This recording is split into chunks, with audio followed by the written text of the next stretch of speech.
민주상품정책연구원님을 뜨거운 박수로 환영해 주시기 바랍니다.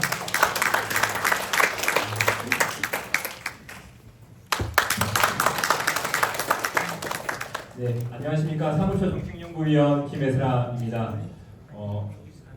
이제 행사의 제일 마지막이기 때문에 제가 좀 빨리 서둘러서 진행을 하도록 하겠습니다. 2019년 2월에 북한과 미국이 이제 베트남 하노이에서 정상회담을 개최했습니다. 2018년에 잘 아시겠지만 굉장히 남북 관계가 유례 없이 좋았고 사실 북미 관계도 굉장히 좋았다라는 평가가 지배적이어서 2019년 2월에 굉장히 뭔가 엄청나게 좋은 일이 있지 않을까라는 기대가 많았는데 잘 아시겠지만 북한과 미국의 만남이 결렬됐습니다. 사실은 주목해봐야 될 것은 뭐냐면 사실 예견된 수순이었다라고 이제 와서 보건데 그렇게 판단할 수 있을 정도였다라는 겁니다. 왜냐하면 북한에서 2018년 이후에 2019년 신년사를 통해서 발표를 하면서 북한이 내세웠던 변화들이나 이런 것을 보아하니 북한은 이미 한반도의 정세가 굉장히 어렵게 가져가려는 의도가 이미 담겨 있었다라는 거예요. 이제 돌이켜 와서 보건데 우리가 봤던 2018년의 그 모습들을 보고 우리는 야 통일 되려나 보다. 야 드디어 그날이 오려나 보다라는 생각을 가졌었다라는 거예요. 2019년 2월 이후로 여태까지 오늘날 맨 뒤에 계신 분들 얼마나 보이실지 모르겠는데 남북 관계가 굉장히 안 좋은 상태로 흘러가고 있습니다. 북한이 계속해서 강경한 노선을 계속해서 취해오고 있거든요. 이제 우리는 여기서 이런 생각을 해보게 된다라는 거죠. 뭐냐면 북한이 왜 저러지? 야, 뭐가 부족한가? 우리의 노력이 부족한가? 우리가 뭔가를 더 했어야 됐나? 라는 노력을 간다는 거예요. 이게 뭐냐면 피해자의 이제는 논리에 빠져든다라는 거거든요. 가해자, 우리가 뭔가 잘못해서 저렇게 세게 나오는가 보다 라는 생각을 하게 된다라는 거예요. 근데 실상 그렇지 않다라는 겁니다. 우리가 무엇을 했던 간에 북한이 가고자 했던 길은 명확하다라는 거예요. 2022년 9월에 북한에서 핵무력 정책법이라는 것을 채택했습니다. 간단히 말씀드리면 뭐냐면 우리는 핵을 언제 쓰겠다라고 아예 법으로 정해놓은 겁니다. 핵을 언제 쓰겠다라는 것을 법으로 정했다라는 것은 뒤집어 생각하면 뭐냐면 우리는 이미 핵무기를 가졌다라는 것을 확실하게 깔고 들어가는 겁니다. 즉 말하면 뭐냐면 비핵화 논의하는 것을 더 이상 우리는 듣지 않겠다라는 거예요. 북한은. 왜냐? 우리는 이미 핵을 가지고 있다라고 이미 마음 먹었으니까요. 이 핵무력 정책법이 굉장히 위험한 게 뭐냐면 전 세계적으로 핵을 보유하고 있는 국가들은 다 이런 핵무력 정책법과 비슷한 이 법을 가지고 있습니다. 법이라고 뭐 하기에는 그런데 정책을 가지고 있어요. 뭐냐면 어떤 상황에서 우리가 가진 핵무기를 사용할 것이다라는 것을 명시하고 있는데 전 세계적으로 이 국가들이 공통적으로 취하고 있는 입장은 뭐냐면 우리가 핵무기로 먼저 공격을 받기 전에 우리가 선제적으로 핵무기를 사용하지는 않는다라는 것이 암묵적인 룰입니다. 미국이 아무리 중국과 전쟁을 벌여도 중국은 핵무기를 사용하지 않겠다라는 거예요. 어떻게? 미국이 먼저 핵무기를 쓰지 않는 이상. 반대로 말하면 러시아가 미국을 핵무기로 공격하지 않는 이상은 미국도 러시아를 핵무기로 공격하지 않는다라는 겁니다. 그런데 이 핵무력 정책법에는 뭐라고 되어 있냐면 북한이 핵무기를 사용할 수 있는 몇 가지의 상황들이 있는데 대표적인 게 뭐냐면 우리가 위협을 받는다라고 느껴졌을 때 우리는 핵무기를 사용하겠다는 거예요. 위협의 기준이 뭐냐 이거예요. 뭐냐. 북한이 상정한 위협 중에 하나가 뭐냐면 우리의 최고 지도자에 대한 위협을 가할 경우라는 거예요. 위협의 기준이 뭐냐 이겁니다. 뭐냐. 위협의 기준이 뭐냐 이거예요. 우리가 휴전선을 넘어서 뭐 공격을 했을 때 아니면은 휴전선 인근에서 굉장히 위협적인 군사 행동을 펼쳤을 때 아니면 대규모 군사 훈련을 했을 때 아니면 북한의 최고 지도자에 대해서 우리가 굉장히 강하게 비난했을 때 어느 게 위협이냐 이겁니다. 북한만 알아요. 그냥 간단하게 설명하자면 그냥 간단하게 이 핵무력 정책법의 핵심을 이야기하자면 우리는 핵을 가지고 있고 우리가 마음먹은 순간 아무 때나 핵을 쓸 거야 라는 게 이 핵무력 정책법의 핵심입니다. 굉장히 위험하죠. 그랬더니 제가 이렇게 말씀을 드렸더니 아 그런 게 있었어. 야 이렇게 귀결된다라는 거예요. 무엇이 문제냐? 북한의 노동당 8기 6차 전원회의. 북한은 당이 국가보다 위에 있습니다. 더불어민주당, 무슨 뭐 국민의힘 무슨 당은 다 대한민국의 헌법 아래에 있는데 북한의 조선노동당은 헌법 위에 있는 당입니다. 당에서 정한 걸 북한이 따라간다라는 거예요. 이 당에서 정한 게 곧 국가에서 하는 것과 동일한 것 그 이상이라는 겁니다. 이 당 전원회의 때 뭐라 그랬냐면 우리의 명백한 적으로 다가섰다 남한은 이라고 언제 말했냐? 2023년 1월에 말했습니다. 1년도 전에. 근데 오늘날에 이제 작년 연말에 북한에서 이제 더 많은 이야기를 하니까 드디어 이제 우리나라에서도 반응이 나오기 시작했어요. 야, 북한이 우리 보고 적이래. 이제 적대적으로 나온대. 더 핵심적인 것은 무엇이냐면 그 책임을 우리한테 돌리고 있다는 겁니다. 굉장히 고도로 정치적인 수법이에요. 뭐냐면은 너네 때문에 우리가 이렇게 하는 거야. 제가 서두에 말씀드린 것과 동일한 맥락입니다.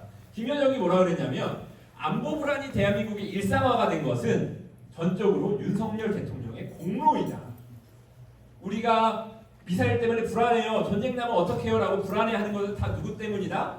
너네 나라 윤석열 대통령 때문에 너네가 그렇게 된 거야 라고 우리한테 이야기하는 거예요. 동의하십니까 여러분? 못합니다. 우리 수석부의장님 빼고는 다 동의하시는 것 같아요. 아니요. 큰일 날 이야기이죠. 윤석열 대통령이 우리 국가의 군사적 강세의 비약적 상승을 위해 즉 자기들이 군사력을 강화해 나가는 데 있어서 계속 특색 있는 기여를 하겠다는데 쌍수를 들어 환영한다. 윤석열 대통령 때문에 우리가 이렇게 미사일을 개발하고 더 군사적으로 더 세게 나가는 거야 라고 이야기하는 거예요. 이 이야기를 받아들이면 어떻게 될까요? 다 윤석열 대통령을 욕하고 비난하게 되겠죠. 우리의 통일 대북 정책을 근간을 흔들려는 북한의 수법이라는 겁니다. 익히 아시겠지만 북한은 계속해서 연초부터 끊임없이 우리를 적으로 규정하고 있고 통일 안 하겠다, 통일 필요 없다, 남북관계 파탄의 책임은 너네한테 있다 이런 이야기들을 끊임없이 하고 있습니다. 왜 이럴까요? 왜? 아까 우리 수석부의장님께서 북한에 내부적으로 뭔가 문제가 있는 것 같다라고 말씀하셨는데 그러한 징후들이 계속해서 나타나고 있어요. 근데 왜 그러느냐? 이게 왜 이런 징후가 나타나고 있을까? 북한이 사실 요구하고 있는 건 이거예요. 이 그림에서 나타나고 있는 것처럼 외부에서 끊임없이 자기들을 위협하고 있다고 세뇌시켜요. 북한 주민들한테. 여기 계신 여러분들 다 핸드폰 가지고 계시잖아요. 핸드폰을 다 뺀 다음에 한 달 동안만 이 안에서 아무도 못 나가게 하면은 여기 계신 여러분들은 어떻게 되느냐? 밖에 있는 소식이 굉장히 목말라해요. 근데 제가 밖에 한번 나갔다 온 다음에 이렇게 말씀드려요. 여러분 밖에 엄청나게 추워요. 너무너무 추워요. 밖에 나가면 진짜 영하 50도 넘어가서 누구든지 죽습니다. 그러니까 아무도 나가시면 안 돼요 라고 말씀드려요. 그럼 몇몇 분이 그러시겠죠. 에이 거짓말하지 말고 누가 믿어. 에이 거짓말. 근데 한 달이 더 지나요? 두 달이 지나요? 한 세 달쯤 여기 이렇게 계속 있는 거예요. 아무도 외부의 소식을 못 들어요. 그런가? 그럴 수도 있나? 요즘 기후 문제가 되게 심각하다던데 제주도에서도 그런 때가 오나? 라는 생각을 가지게 된다는 거예요. 그랬을 때 제가 여러분들한테 말씀드려요. 이제 제가 조심스럽게 이제 뒤에 가서 이제 에어컨을 몰래 켜죠. 이제 막 추워져요.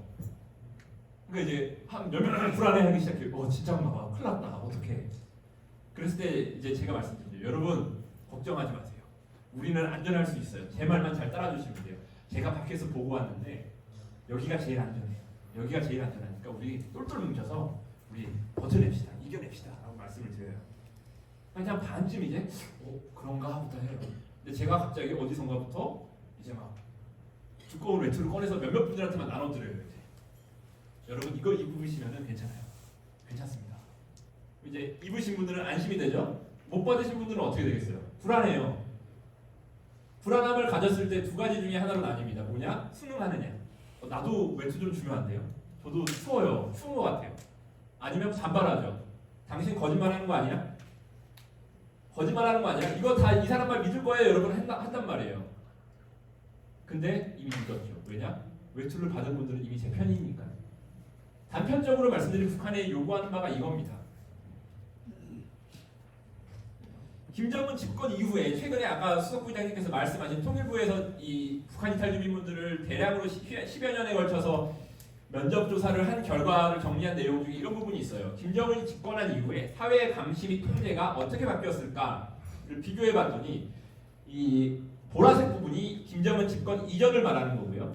빨간색 부분이 김정은 집권 이후입니다. 매우 강화되었다, 다소 강화되었다, 보통이다, 다소 약화되었다, 매우 약화되었다, 모르겠다. 빨간색이 어느 쪽에 많죠? 강화되었다 쪽에 많다는 거예요.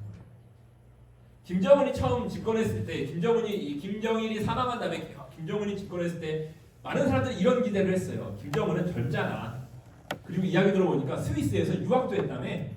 야, 그러면 젊고 유학까지 했으면은 이 서방이 이런 발전된 것들을 잘 받아들여가지고 뭔가 개혁 개방도 하고 뭔가 이렇게 좀 잘 해보지 않을까 했는데 어떻게 됐다? 더 북한 주민들을 옥죄고 있다는 거. 수석 부의장님께서 잘 강조해 주시는 게 뭐냐면 현장에 답이 있다라고 말씀하시거든요. 아까도 말씀해 주셨잖아요. 현장에 답이 있다 뭐냐면 국민들의 목소리에 귀를 기울여야 된다는 거예요. 근데 북한에서 국민들의 목소리를 귀를 기울이냐? 전혀 아니라는 거죠. 국민들이 원하는 것과 반대로 가고 있는데 그러면 어떻게 해야 되느냐? 이들이 다른 생각을 가지지 못하도록 더 억제해야 된다는 거예요. 북한이 이렇게 나오고 있을 때 그러면 북한이 자신들이 지금 계속 공격받고 있다. 미국이 한국이 연합해서 우리를 계속 침략하려고 하고 있다라는 것이 사실 북한이 처음 만들어진 다음부터 오늘날에 이르기까지 한결같은 논조입니다. 김일성이 처음 이 북한의 체제를 세우면서 내세웠던 게 뭐였냐면은 반미 반제거든요. 뭐냐면 반미의 미국이고 제는 뭐냐면 제국주의를 말하거든요. 미 제국주의자들의 침략에 맞서 싸워야 된다라는 게 북한이 아직까지도 내세우고 있는 구호예요. 제국주의자 뭐냐면 자신들의 이익을 위해서 침략을 일삼는 사람들을 말합니다. 계속해서 이런 이야기를 해요. 그래서 미사일을 개발해야 된다고 이야기하는 거예요. 핵을 개발해야 된다. 왜냐? 미국이 남한이 우리를 침략하려고 하니까, 우리 정권을 무너뜨리려고 하니까 우리는 우리를 스스로 지켜야 돼라고 계속 이 갇혀있는 사람들한테 이야기한다는 거예요. 2024년에 북한은 계속해서 미사일을 쏠 겁니다. 계속해서 핵을 개발해 나갈 거예요. 왜냐? 미국과 한국과의 관계가 너무 좋아요. 이제 와 진짜 통일이 될 것 같은 상황이 돼요. 그러면 자신들이 누려야 할 지위는 없어지니까 북한의 지도자들. 미사일을 계속 발사하면서 무엇을 요구하냐면은 자기들이 핵과 미사일을 보유했다라는 것을 국제적으로 인정받기를 기대해요. 근데 이걸 어떻게 인정받느냐? 천천히 그냥 스며들게끔. 오늘 비 오는 것처럼 비를 처음에 맞다고 비 오네 어떡하지? 하다 어느 정도 반쯤 맞으면 어떻게 돼요? 에라 모르겠다 돼버리잖아요. 네, 그렇게 돼버린다는 거예요. 기정사실화가 된다는 거예요. 그렇게 되기 위해서 우리한테 유도하고 있는 게 뭐냐면 첫 번째 한미 간의 동맹관계를 와해시키려고 해요. 왜 한미 동맹을 와해시키려고 하느냐? 미국이 가지고 있는 핵무기가 있는 한 자신들이 원하는 바대로 협상을 주도하기가 어려우니까요. 두 번째, 남남 갈등을 계속해서 유발할 거예요. 남남 갈등을 유발하면 어떻게 되느냐? 제가 뒤에 가서 설명하겠지만 북한을 상대하는 데 있어서 이게 자꾸 늘어져요. 한쪽에서는 강하게 나가야 된다고 그러고 한쪽에서는 대화 좀 해보자라고 하는 사이에 갈팡질팡하는 사이에 시간이 흘러간다는 말이죠. 아이들을 키워보신 분들은 아마 공감하실 텐데 하지 말라고 하면은 아이들이 안 하나요? 없잖아요. 그런 아이가 없잖아요. 왜냐면 저도 그랬으니까요. 계속해요. 계속해. 근데 어떻게 하느냐? 눈치를 보면서 해요. 귀신같이 애들이 엄마 아빠 눈치를 봐요. 네. 그래가지고 진짜 그런 말 있잖아요. 네. 딱 진짜 하다가 보면은 아이들이 귀신같이 내가 여기서 조금만 더 하면 진짜 엄마가 나 때릴 것 같다. 엄마한테 진짜 혼날 것 같다 할 때까지만 해요. 네. 근데 아이들이 기가 막힌 게 뭐냐면 정말 영악한 게 뭐냐면 그걸 학습해요. 계속. 내가 요만큼 했을 때 지난번에 엄마한테 안 혼났어. 그럼 여기까지 한 다음에 엄마 눈치를 싹 봐요.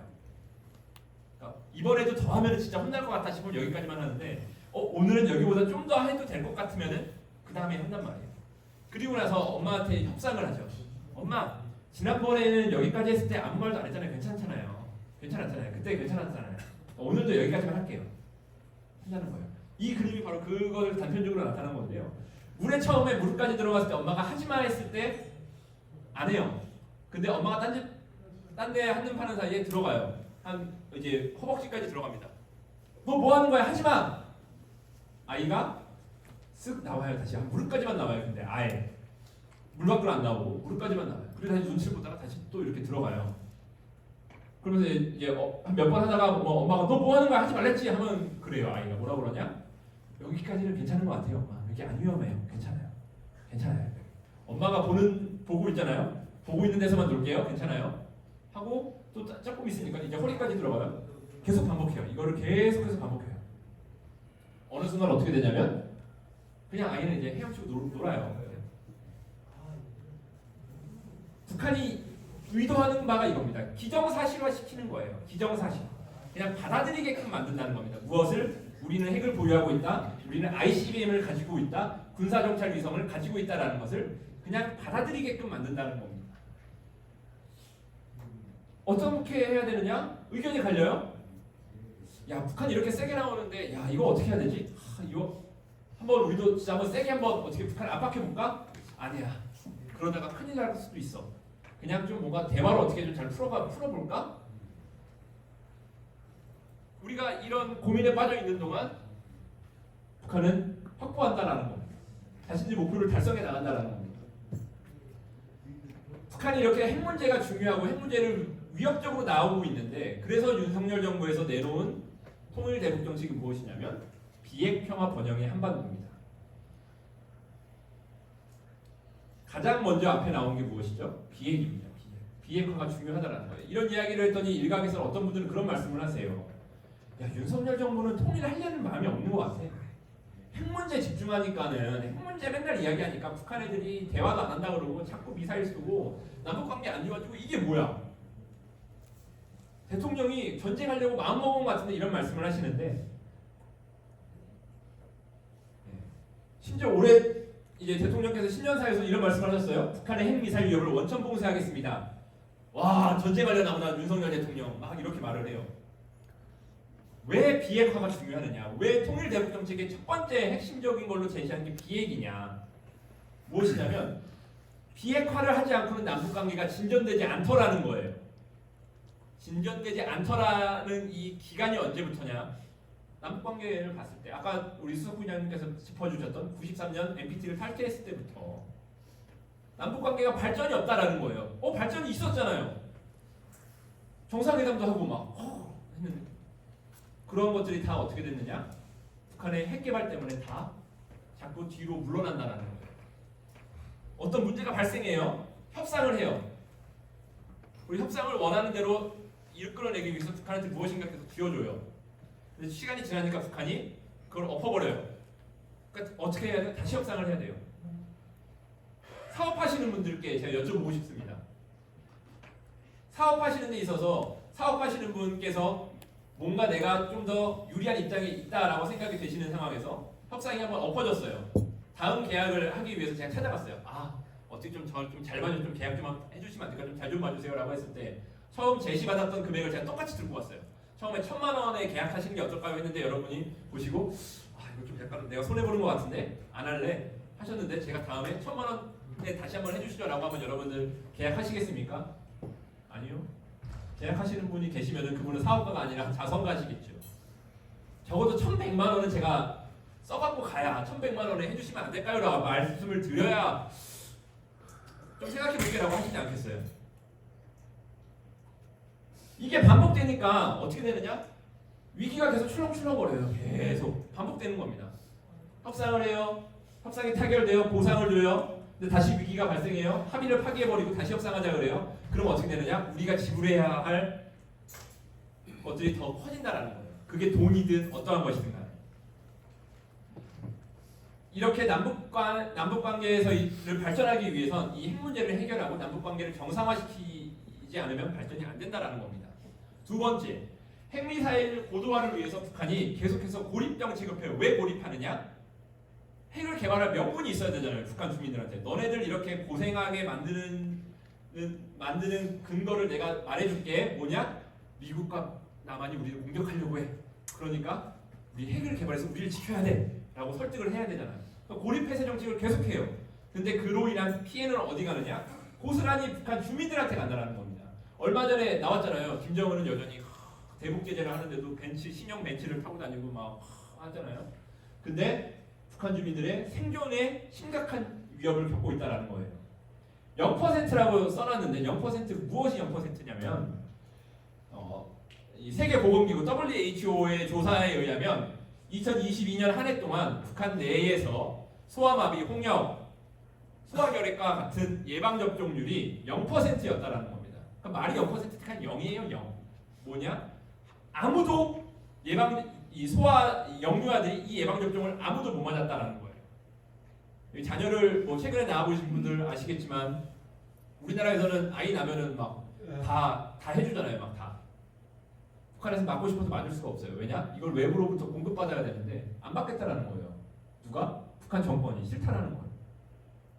우리 백신 좀 사주세요. 싸게 해드릴게요가 아니라 드릴게요. 줄 테니 너네들 제발 가져와서 너네 애들 좀 맞춰라. 영유아 사망률 좀 낮춰라. 준다 그래도 싫다라는 거예요. 북한 정권에서는. 그러면서 나오잖아요. 그 요즘에 김정은이 자기 딸 이렇게 손잡고 다니잖아요. 그 딸은 명품 쫙 입혀가지고 다닌다라는 거예요.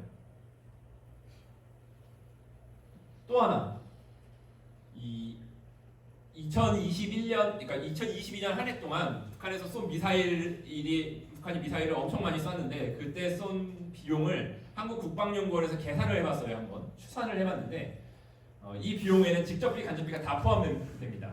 그러니까 재료비뿐만 아니라 뭐 개발비, 인건비 등등에 다 포함이 되는데 국방연구원에서 추산했을 때 최대 1년 동안 5억 3천만 달러 정도를 미사일 쏘는 데 사용됐을 것이다 라고 추산을 했어요. 제가 올해 1월 10일 날 이 5억 3천만 달러로 식량을 샀을 경우에 얼마나 살 수 있을까를 찾아봤거든요. 제가 계산을 해봤어요. 한번 5억 3천만 달러를 가지고 식량을 샀을 때 얼마나 살 수 있나.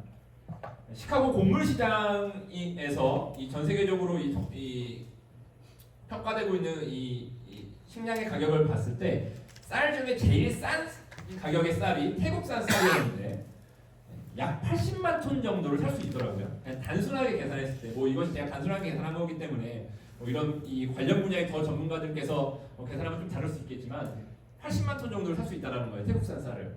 이 세계 식량 농업 기구의 추산에 의하면 2023년 한 해 동안 북한에서 역대까지는 아니고 뭐 최근 몇 년간 있어서 가장 풍작이라는 거예요. 작년 북한이.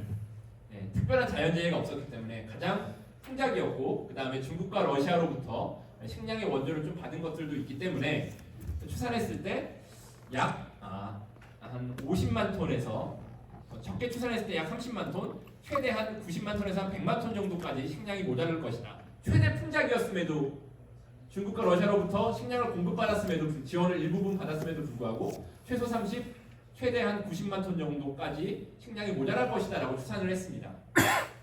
그거를 충분히 메꿀 수 있을 정도가 될 거라는 겁니다. 아까 수석부의장님께서 말씀해 주셨지만 북한에서는 여전히 굶어 죽는 사람이 나오고 있어요. 제가 이렇게 말씀드렸더니 어떤 분이 그러세요. 북한에 진짜 굶어 죽어요. 안 굶어 죽는다는 것 같던데 막 TV에 보고 이러면 북한의 모습이 나오고 그러는데 막 고층 아파트 막 있고 휘황찬란하고 막 그러던데 굶어 죽는 거 맞아요? 그거 그냥 지어낸 이야기 아닐까요? 라고 하는데 우리가 볼 수 있는 북한의 모습, 평양이 다고 평양은 우리나라로 치면은 정말 다른 세상입니다. 다른 세상. 우리나라와 사실 비교하기가 어려워요. 왜냐하면 평양에 살기 위해선 당국의 허가가 있어야 됩니다. 웃기잖아요.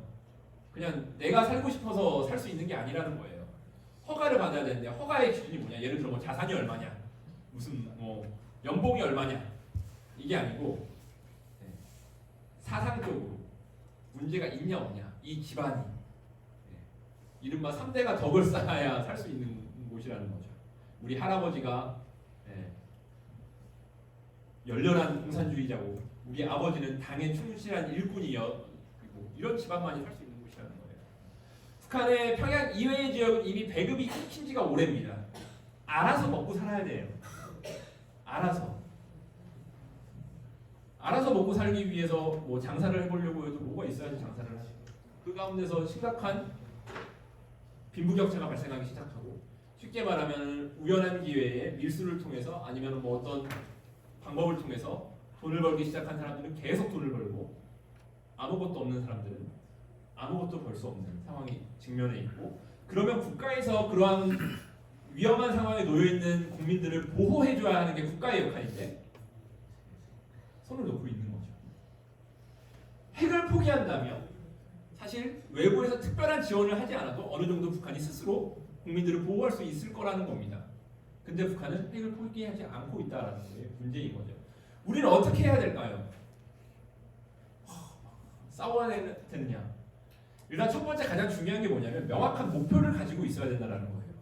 제가 굳이 이런 말씀을 드리는 이유는 뭐냐면 그동안에 우리가 핵 문제 아니면 남북관계의 이런 단편적인 개선 남북 대화가 이루어지면 모든 게 잘 될 것만 같았던 그런 희망적 사고를 가지고 있는 동안 어떤 문제가 발생했냐면 우리가 진짜 원하고 우리가 진짜 지향해야 할 통일이 무엇인가에 대해 희미해졌다라는 겁니다.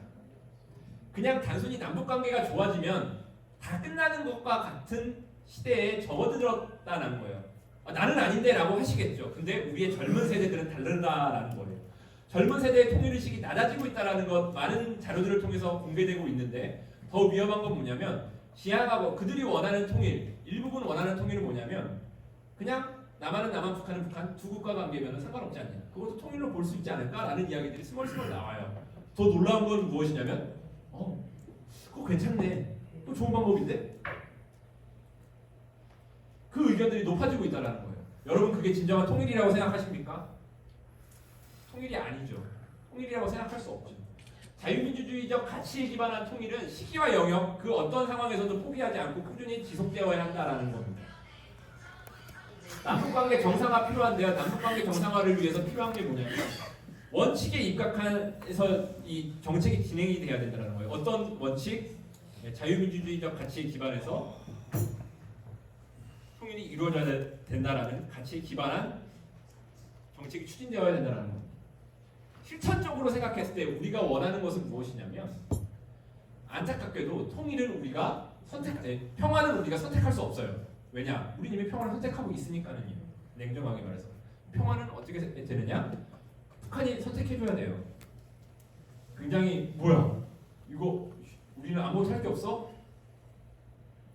우리는 북한이 평화를 선택하게끔 북한을 이끌어내야 된다는 거죠. 주도적으로 우리가 움직여야 된다는 겁니다. 어떻게 움직여야 되느냐? 첫 번째, 능력이 필요합니다. 어떤 능력이 필요하느냐? 북한이 핵과 미사일을 가지고서는 자기들이 원하는 것을 이뤄낼 수 없구나. 우리가 원하는 것을 받아낼 수 없구나. 핵과 미사일로 우리가 할 수 있는 게 아무것도 없구나라는 것을 깨닫게 해줘야 된다는 거예요. 두 가지 방법이 있거든요. 첫 번째는 뭐냐면 우리가 그냥 가서 다 때려 부수면 돼요. 얼마나 속 시원해요. 근데 너무나 리스크가 크죠. 또 하나의 방법이 있는데 뭐냐면 예방적 억제라고 해서 우리가 미사일을 쏴봤자 핵을 개발해봤자 우리가 이게 다 막히겠구나 막힐 수밖에 없구나 인식하게끔 우리의 안보 태세를 강화시켜야 된다는 거예요. 미사일 방어 태세부터 시작해서 아니면은 확장 억제를 통해서 이런 걸 통해서 핵과 미사일을 통해서 우리가 원하는 것을 얻어낼 수 없구나라는 것을 북한이 인식하게끔 만들어내는 능력이 필요합니다. 이를 위해서 또 하나 추가적인 능력 필요한 게 뭐냐면 국제사회에서 이러한 우리 입장을 지지하고 우리를 지원해줄 그러한 국제사회의 여론을 만들어내야 된다는 겁니다. 국제사회에서의 능력이 그래서 외교적 역량을 강화하는 것이 그래서 필요한 겁니다. 그 다음에 필요한 게 뭐냐면 이 능력이 있어봤자 이게 없으면 안 돼요. 또 하나 능력을 갖추기 위해선 이게 필요합니다. 어떤 것? 의지가 필요합니다. 능력을 갖추고자 하는 의지, 우리가 가진 능력을 행사할 의지가 있어야 된다는 겁니다. 한미 간의 동맹을 와해시키려는 북한의 움직임, 남남 갈등을 추동하려는 북한의 그러한 이 전략을 우리가 명확하게 알고 대응해야 된다는 겁니다. 이를 위해서 어떻게 해야 되느냐? 요즘에 워낙 이 정보가 발달하다 보니까요, 막 유튜브 무슨 뭐 아니면은 막 어디 사이트에 가서 막 찾아보시면은 막 여러 가지 정보들이 많이 나와요. 근데 그 중에 좋은 것도 있지만 아닌 것도 너무 많다라는 거예요. 너무 많아요. 최근에 보면 투자 사기들 많잖아요. 투자 사기 막 유명 연예인이 와서 저도 여기 투자했어요. 오늘 아침에도 뉴스에도 나오더라고요. 어떤 뭐 분이 뭐 한 10몇 억을 투자했는데 사기당했다는 거예요. 근데 그분이 투자했을 때 예, 근거는 뭐냐면 유명한 탤런트가 나와가지고 저도 여기에 투자를 했습니다. 여러분들께서도 믿고 투자하셔도 될 것 같습니다라고 이야기하는 동영상을 그 사람이 보여줬다라는 거. 이거 보세요. 유명한 탤런트 이 사람도 했어요. 근데 그게 가짜였다라는 거예요. 합성. 가짜 뉴스 경계해야 돼요. 여러분들 다 핸드폰 가지고 계시고 다 요즘에 유튜브 안 보시는 분들 없으시잖아요. 다. 네. 근데 우리 민주평통 유튜브 채널이 있거든요. 아시죠? 네. 모르시는 분은 안 되는데 모르시면 안 돼요. 유튜브 채널이 있는데 우리 유튜브 채널이 현재 구독자 수가 제가 방금 확인했고 올라왔거든요. 네, 15,000명입니다. 21기 민주평통 자문위원 21,984분이십니다. 뜨끔하셔야 돼요, 여러분. 뜨끔하셔야 돼요. 우리 유튜브 채널에 우리 뭐 많은 우리 각 협의회들의 활동 내역도 올라가지만 여러분들께서 아셔야 할 우리 정부의 정책, 그다음에 현재 북한에서 일어나고 있는 문제들, 상황, 국제사회의 흐름 이런 것들을 잘 수많은 전문가들을 모셔가지고 잘 만들어서 올리고 있습니다. 여러분들 이거 보시면은 여러분들께서 야 내가 자문위원으로서 야 이 정도의 역량을 갖추고 있어라는 근거가 되실 수 있어요. 우리 블로그도 있습니다. 블로그에도 끊임없이 올라옵니다. 북한에서 막 최근에 제정한 반동문화사상 배격법 등등의 이러한 것들이 어떤 의미를 지니고 어떤 내용을 가지고 있는 것들을 상세하게 설명하고 있습니다. 우리뿐만 아니라 통일부에서 내놓는 수많은 컨텐츠들도 있습니다. 유튜브 보시는 거 좋아요. 보셔야죠. 근데 여러분들께서 이것이 옳다 그르다를 판단하시기 어려우면 먼저 정신력 있는 정부에서 만들어낸 것들을 먼저 보시고 그 다음에 이걸 기준으로 보시면은 훨씬 여러분들께서 도움을 받으실 수 있다는 거죠. 대통령께서 직접 임명한 자문위원이신데 대통령께서 요구하는 자문을 하시려면 여러분들께서도 뭘 아셔야 자문을 해주실 거 아니에요. 어떻게 아셔야 되느냐? 그거를 다 알려드린다는 거예요. 우리 여기 상임위원님들도 계시는데 우리 상임위원님들 지금 현재 이건 올해 첫 분기 지금 분과위원회 진행 중에 있는데요. 제가 분과위원회 때 상임위원님들 말씀하시는 거 다 모아가지고 그 다음에 우리 각 지역 회의 단위별로 있었던 정기회의에서 올라온 건의 자료들 제가 다 모아가지고 다 정리해서 우리 수석부의장님께 제가 결재받고 수석부의장님께서 대통령께 직접 보고하십니다. 여러분들께서 생각하시고 말씀하시는 게 대통령께 직접 보고된다는 겁니다. 직접 전달하시려면 여러분께서 잘 아셔야 되잖아요. 꼭 이렇게 말씀드렸는데도 제가 이제 오늘 밤에 다시 유튜브 채널을 확인해도 15,000명에서 안 늘어나면 진짜 이거 심각한 문제 아니겠습니까? 네. 또 하나 아까 우리 수석부장님께서 말씀하셨지만 인권 문제, 북한 이탈 주민 문제 진짜 통렬한 반성을 가져야 되는 게요. 바로 어제 우리 저기 분과위원회 한 분과에서 오셨던 분 중에 제가 옛날부터 알던 분인데 이번에 북한에서 오셨어요. 근데 이분이 굉장히 엘리트셨거든요. 그래서 이 북한에 계셨을 때 독일로 유학도 갔다 오시고 북한에서 유학 가는 건 진짜 엄청난 겁니다. 진짜 엄청난 엘리트라는 거거든요. 이분이 유학도 갔다 오시고 그랬는데 이분이 한국에 오셔가지고 그래도 나름 성공적이에요. 한국에 오셔서 열심히 공부해가지고 뭐 고생한 끝에 박사학위도 받으셨고 내노라하는 공기업에 지금 다니고 계시거든요. 성공한. 근데 어제 이분이 그런 말씀을 하시더라고요. 자기랑 같이 유학했던 친구들 중에는 자기가 이렇게 물어보러서 알아보니까 북한에서 이른바 지금 차관급 정도 올라가 직위에 있는 친구도 있대요. 자기가 어느 날 그런 생각을 해봤대요. 그 친구가 자기한테 연락이 와서 친구야, 나 북한에서 먹고 살기 힘들다. 여기 힘든 것 같아. 나 남한으로 가려고 그래. 어떠냐? 물어보면은 자기가 솔직하게 이렇게 말할 것 같아. 네가 생각하는 것만큼 좋지 않을 수도 있어. 한번 잘 생각해봐. 되게 반성하게 되더라고요. 저부터. 전날에 다른 분과에서는 어떤 분이 이런 말씀하시더라고요. 34,000명 정도 되거든요. 현재 남한에 지금 오신 북한 이탈 주민분들이 민주평통 자문위원 22,000명인데 자문위원 한 명당 1.5명만 한 명 정도만이라도 우리가 이분들을 먼저 다가가고 먼저 연락하고 이분들이 뭐가 어려울까 생각했으면 이런 이야기가 안 나왔을 것 같다고 그 어떤 상임위원분이 그 말씀하시더라고요. 민주평통 자문위원으로서 책임감을 가지고 계시다면 진짜 반성적으로 생각을 하셔야 될 것 같습니다. 작년에 우리 21기 출범하면서 제가 수석부의장님 모시고 함께 미국의 이제 그 일부 지역에 이제 이 출범회의를 하는데 갔는데 그때 이제 우리 수석부장님께서 협의회장님들 모인 자리에서 이런 말씀하셨어요. 인권 문제 민주평통에서 앞장서야 됩니다, 여러분. 회장님들 인권 문제에 관심을 많이 가져주세요. 그랬는데 그 협의회장님께서 그 협의회장님 한 분이 그 자리에서 자기는 여태까지 인권 문제에서 잘 몰랐는데 앞으로 관심을 갖겠습니다 이러시더라고요. 그래서 아 그러십니까 했는데요. 그분이 놀랍게도 이 대통령께서 국무회의 때 북한 이탈 주민의 날을 통일부에서 제정하는 방안을 마련하기 바랍니다 말씀하셨는데 그 다음 날 1월 17일 날 그분이 미국에서요 플래카드 만들어가지고 북한 이탈 주민의 날 제정을 촉구합니다.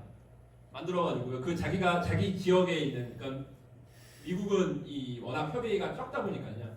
예를 들어 우리나라로 치면 우리나라 통틀어서 제주협의회 하나예요. 인근 도시를 다 돌아다니면서 그 다음 날부터 열심히 플래카드 들고 북한 인권 관심 가져주세요. 북한 이탈 주민 지원의 날 제정해 주세요. 외치고 다니시거든요. 그 정도의 마음가짐을 가지셔야 진짜 이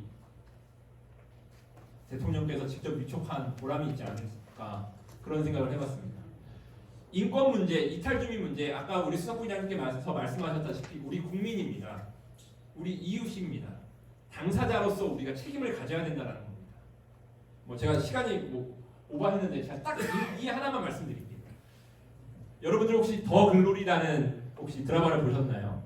네. 송혜교가 나왔던 그 내용의 주된 내용이 학교 폭력이잖아요. 유네스코에서 이 학교 폭력 문제가 뭐 우리나라 문제뿐만 아니라 전 세계적인 문제니까 유네스코에서 이 학교 폭력 문제를 규정하는 데 있어서 이 학교 폭력 문제에 행위자가 3명 있다라는 거예요. 간단하게 설명하면 행위자가 3명 있습니다. 첫 번째 누구겠습니까? 때린 놈이 있죠. 때린 놈, 나쁜 놈, 괴롭힌 놈. 가해자가 있습니다. 때린 놈이 있으니까 또 누구겠어요? 피해자가 있죠. 맞은 사람이 있겠죠. 나머지 한 명은 누구냐? 방관자예요. 자, 그럼 3명 중에 착한 사람은 누굽니까? 맞은 사람이 착하겠죠. 잘못한 게 없으니까. 나쁜 놈은 누굽니까? 가해자. 방관자는 뭘까요? 가해자. 방관자. 구경한 사람은 어떻게 될까요? 가해자. 방관자도 가해자의 일부라는 겁니다. 왜? 얘가 이렇게 맞고 괴롭힘 당하고 있는 걸 알면서 모른 척했기 때문에. 여러분들 북한 이탈 주민분들이 어려움을 겪고 계시는 것, 북한의 주민들이 이렇게 위험에 빠져 있는 것 모르시나요? 모르셨나요? 아마 정도의 차이는 있었지만 아셨을 겁니다. 아시고 계셨어요. 근데 모른 척했다. 통렬한 반성이 필요합니다. 여러분들께서 대통령께서 우리의 염원인 통일을 위해서 위촉한 자문위원이시기 때문에 이 문제에 훨씬 더 책임감을 가지고 앞장서 주시기를 다시 한번 간곡히 부탁드리겠습니다. 경청해 주셔서 감사합니다.